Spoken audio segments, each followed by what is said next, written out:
अस्सलामुअलैकुम। आज के लेक्चर में हम डिस्कस करेंगे ह्यूमन स्केलेटन। जब बच्चा पैदा होता है तो उसमें टोटल 300 हड्डियां होती हैं जो कि फ्यूज होकर 206 रह जाती हैं। ह्यूमन स्केलेटन के दो हिस्से हैं बेसिकली, एक्सियल स्केलेटन और अपेंडिकुलर स्केलेटन।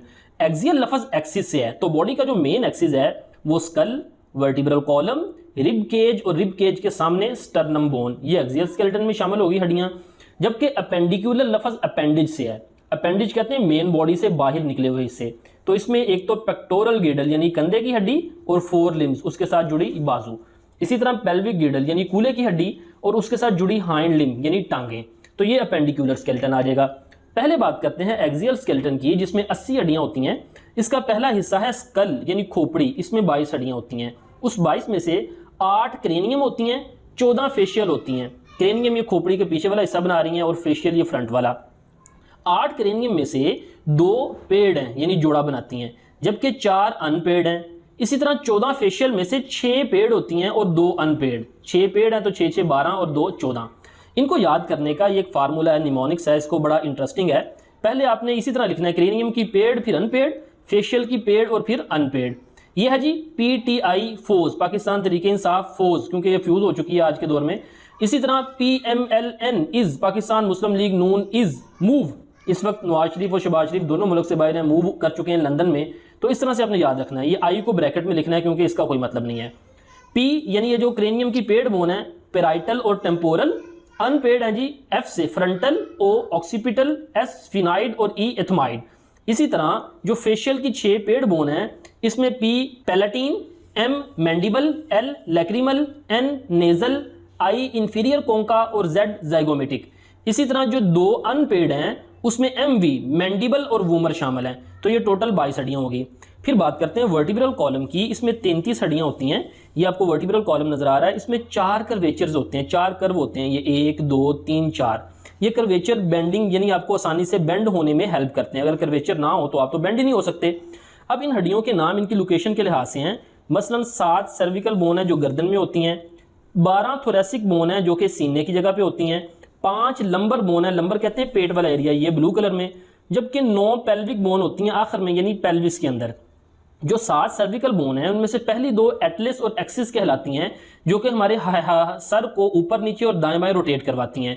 जबकि आगे 12 थोरेसिक, 5 लंबर और आखिरी जो 9 पेल्विक बोन है, इन 9 में से इंटीरियर 5 शुरू वाली 5 फ्यूज होकर सैक्रम बनाती हैं। ये पीले रंग के अंदर ये फ्यूज होकर एक सैक्रम बन जाएगी। जबकि पोस्टेरियर 4 नीचे वाली जो 4 हैं वो फ्यूज होकर कॉक्सिक्स बोन बनाती हैं, ये ब्लू कलर में, सैक्रम और कॉक्सिक्स। फिर आगे बात करते हैं रिब केज की, इसमें 24 हड्डियां होती हैं। ये कहाँ पे होती हैं? ये जो 12 थोरेसिक वर्टिब्री है ना, हर वर्टिब्री से 2 रिब्स निकलती हैं दाएं और बाएं, तो वो 12 जोड़े हो गए यानी 24 रिब्स होंगी। 12 पेयर होते हैं रिब्स के, उनमें से जो 10 पेयर है ना कनेक्ट विद द स्टर्नम, वो सामने से स्टर्नम यानी आपकी सीने की हड्डी के साथ अटैच होते हैं। लेकिन उन 10 में से भी 7 हड्डियां डायरेक्टली अटैच होती हैं जिनको हम ट्रू रिब्स कहते हैं, और बाकी 3 कोस्टल आर्क के जरिए अटैच होती हैं। कोस्टल आर्क कहते हैं, वो एक आर्क बन रही है, वो 3 हड्डियां पहले 7वीं, वो जो आखिरी 3 वर्टिब्री हैं वो पहले 7वीं वर्टिब्री के साथ जुड़ती हैं और 7वीं फिर आगे स्टर्नम के साथ अटैच होती है। तो ऊपर वाली 7 ट्रू रिब्स होंगी जो डायरेक्टली अटैच होंगी स्टर्नम के साथ, और नीचे वाली 3 फॉल्स रिब्स होंगी क्योंकि वो इनडायरेक्टली स्टर्नम के साथ अटैच हैं। जबकि आखिरी 2 पेयर जोन से है ना, उनको हम फ्लोटिंग रिब्स कहते हैं क्योंकि वो स्टर्नम के साथ अटैच ही नहीं है। तो ये जो रिब्स हैं ये चेस्ट कैविटी बनाती हैं। ये हमारी जो चेस्ट कैविटी है, अंदर सीने का खला है, उसको ये प्रोटेक्शन देती हैं क्योंकि उसके अंदर हमारे अहम ऑर्गन्स होते हैं। तो ये अगर हम टोटल करें, एक स्टर्नम की हड्डी, 24 रिब्स केज, 33 वर्टिब्री और 22 स्कल की हड्डी, ये टोटल 80 हड्डियां बन गई।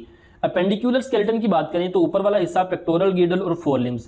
पेक्टोरल गिडल की बात करें तो उसमें एक ये क्लेविकल आ जाती है जिसको हम हसली की हड्डी या ब्यूटी बोन भी कहते हैं। फिर ये आपको ये तिकोनी ट्रायंगुलर शेप है, बोन है जिसका नाम है स्कैपुला। अब यहाँ पे बुक में सुप्रा स्कैपुला भी लिखा है, इंसानों में दरअसल सुप्रा स्कैपुला नहीं होता। इसी स्कैपुला का ये जो आखिरी किनारा है, ये जो नोच है, इसको हम सुप्रा स्कैपुला कह लेते हैं, यानी इसकी काउंटिंग एक ही होगी, स्कैपुला और ये एक क्लेविकल। इस स्कैपुला को स्टर्नम के साथ ये क्लेविकल जोड़ती है। फिर ये क्लेविकल और स्कैपुला के साथ यहाँ पे ये जो हड्डी, बाजू की हड्डी यानी फोरलिम्ब की बात करें तो एक ह्यूमरस बोन है। ह्यूमरस के नीचे फिर अगर हमारा फर्ज करें ये बायां बाजू है तो बाहर की तरफ जो हड्डी है रेडियस है, अंदर की तरफ अल्ना है। फिर कलाई, हमारी कलाई के अंदर 8 हड्डियां होती हैं छोटी छोटी जिनको कार्पल्स कहते हैं। हमारी हथेली के अंदर ये 5 हड्डियां जिनको मेटाकार्पल्स कहते हैं, और हमारी उंगलियों के अंदर 14 हड्डियां, अंगूठे में 2 और बाकी चारों में 3 3। उनको हम फेरेंजिस कहते हैं। काउंटिंग कर लें, 14 फेरेंजिस हैं, 5 मेटाकार्पल्स हैं, 8 कार्पल्स हैं, एक अल्ना, एक रेडियस, एक ह्यूमरस, एक स्कैपुला और एक क्लेविकल। तो एक तरफ हमारी 32 हड्डियां बन रही हैं, दोनों बाजुओं में कितनी होगी, 64 हो जाएंगी। फिर यहाँ पे अगर जॉइंट्स की बात करें तो यहाँ पे यानी ये क्लेविकल और स्कैपुला जहाँ पे ह्यूमरस के साथ जुड़ रही है ना, तो ह्यूमरस यहाँ पे बॉल एंड सॉकेट जॉइंट बना रहा है, यानी ये चारों डायरेक्शन में हरकत कर सकता है। इसी तरह ये ह्यूमरस रेडियस और अल्ना के साथ यहाँ पे हिंज जॉइंट बनाता है, यानी ये सिर्फ 2 डायरेक्शन में हरकत अलाउ करता है। इसी तरह ये रेडियस और अल्ना आगे कार्पल्स के साथ मल्टी स्टेज जॉइंट बनाता है, यानी ये आपको बहुत सारे डायरेक्शन में ये मूवमेंट अलाउ करती हैं। तो फिर पेल्विक गिडल को डिस्कस करते हैं। ये होती हैं कूल्हे की हड्डी। कूल्हे के अंदर यहाँ पे देखिए तो ये 3 हड्डियां मैंने कलर डिफरेंशिएट की हैं। पिंक कलर में इलियम, पैरेट कलर में इस्कियम और येलो कलर में प्यूबस बोन। ये तीनों हड्डियां आपस में फ्यूज होकर एक ही हड्डी बनाती हैं जिसे हम कहते हैं कॉक्सल बोन। यानी ये जो तीनों येलो, पैरेट और पिंक ये एक ही हड्डी बन जाएगी जिसका नाम है कॉक्सल बोन।